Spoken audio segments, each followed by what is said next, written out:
Hey guys, Valor Gaming here today featuring Capheny and Days.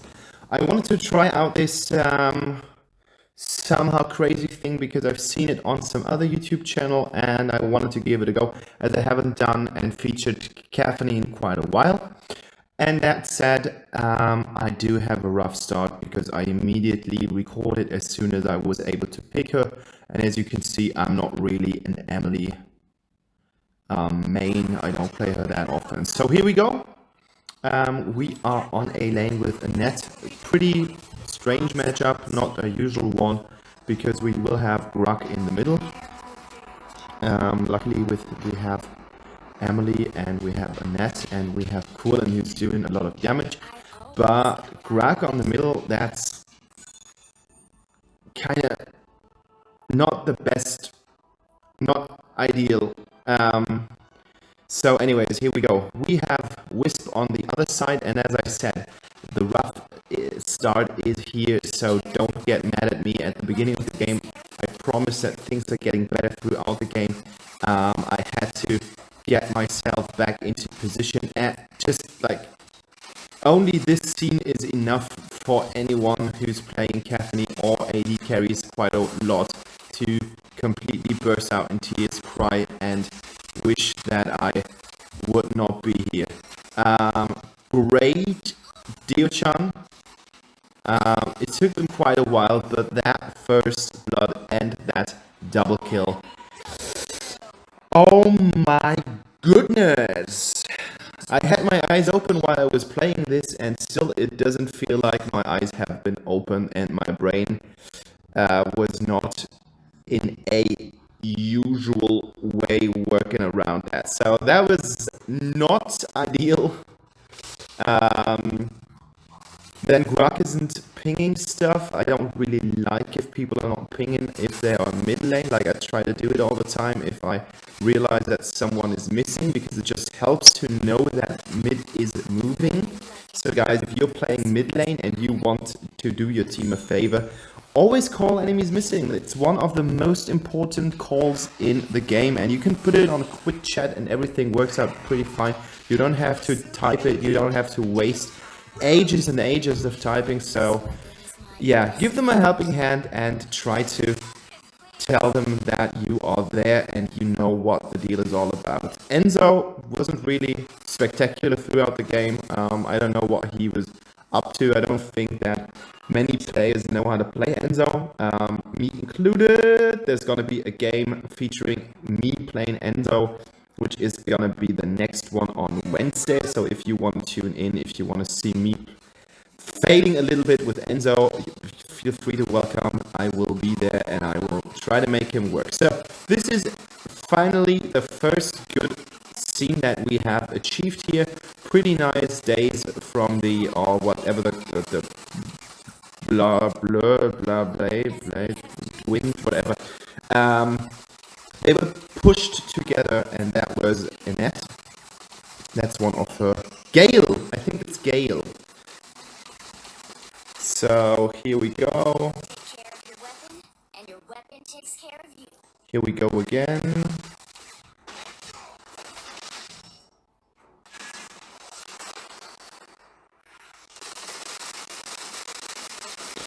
Yeah, the ult wasn't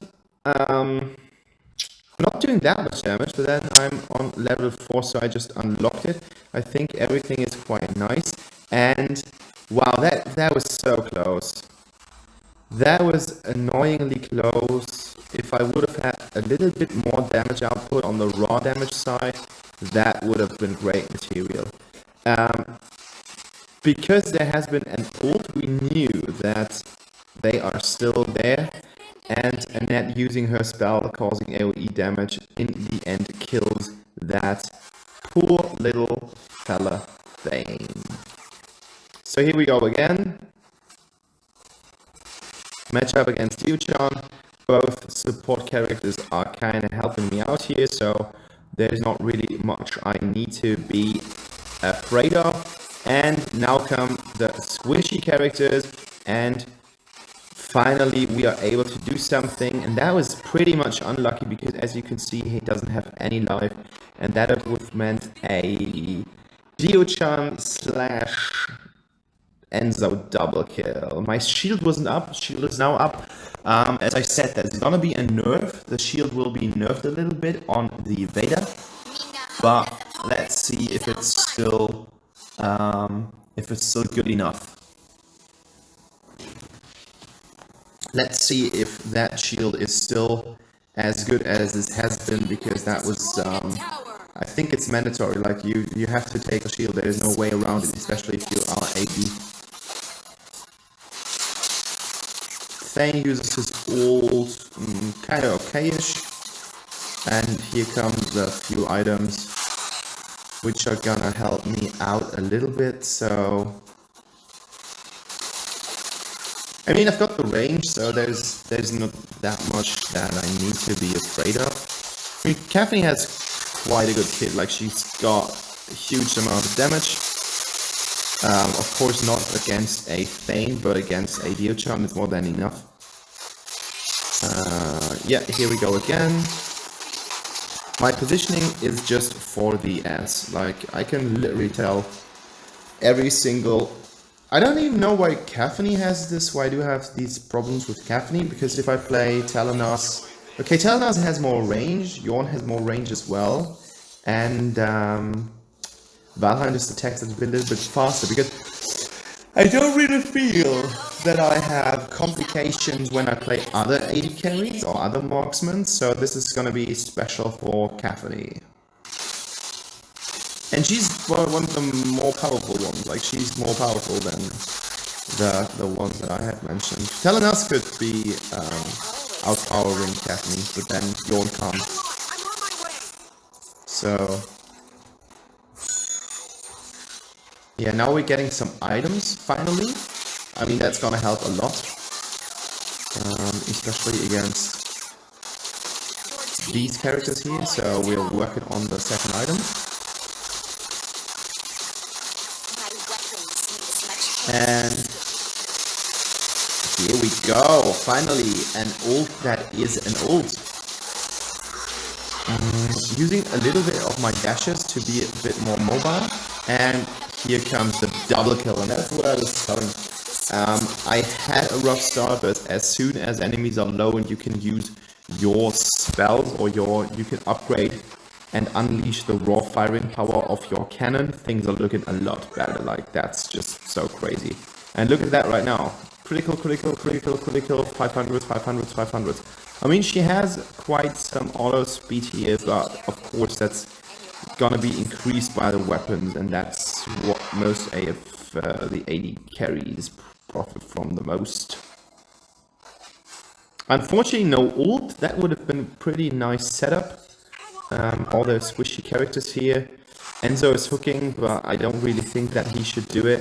That ult was so wasted from her that she's actually cancelling it by herself. And here we go. That's the spirit. That's the stuff. That's what you want to have in a situation like this. Emily goes in here quite nicely, and the triple kill goes down for Capheny. But because I brain farted all the time, things are gonna be worse now. So we have this kind of tidal wave. At first it was bad, then it got better, and now it will be worse again. So a lot to learn for me while I watch this video. I mean, we've done a pretty good job on pushing the towers. 9 minutes and we're basically through. And half of my shots can kill enemies, like Wisp. But this was horrible. Like, again, I got caught out by Dio-chan, and then the double kill for her. 13-9, so the game goes back and forth, and right now I have 6 out of the 13 kills that all my team has.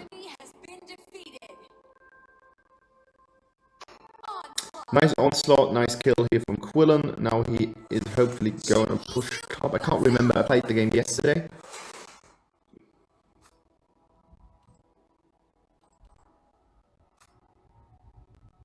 Beforehand, I didn't want to go into the jungle and kill the jungle creeps, but I just realized that I was leveled far behind my opposing, the opposing heroes as well as my team, so I had to get some experience points and that's why I wanted to go there and kill some enemies. Otherwise I would not have touched our jungle if not for one special buff, like the red buff. Because you don't need any mana. So there we go.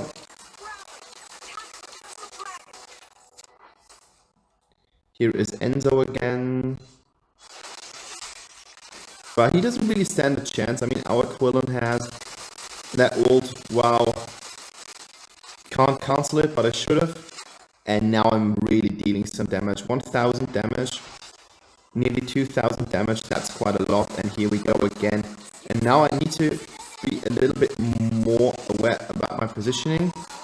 That was crazy. Like, Grog completely pulled the tank into our ranks. But then, I don't know why, Thane hit Grog with his ult, so that was a first misplay, followed by a second misplay, and then we had the opportunity to go in and do some damage and wipe out some of the enemy team. And now we've got to move, because there's not really that much that we could do. Like, now comes the minion wave. But there's Dio-chan, and she just has this combination out of control as well as damage, and that's a really bad one. Like, if for the old Dio-chan, I would have just try to go into under tower and try to be a little bit more aggressive. But this Dio-chan, no fucking way. She's just too good. Here comes the ultimate. I just sweeped a little bit, used my stuff here, and now I've got to be careful, but Zenith is no match for us here, and you can see how much damage the Dio-chan finally gets when I am fueled up a little bit, and I got my power spike kicking in, resulting in a really nice double kill for our Emily. There could have been 1 or 2 kill steals in that scenario, but we don't want to be that modest. Here we go. And that game is pretty much over. And I'm kiting around while my team, I don't know, they're fighting all the time. And I'm like, guys, you just need to walk in a circle and you can just sidestep and you can win the game. And that's how we won the game. So yeah, guys, I think Capheny is still pretty strong. There has been a critical build that I can't remember anymore, where people are playing her on crit.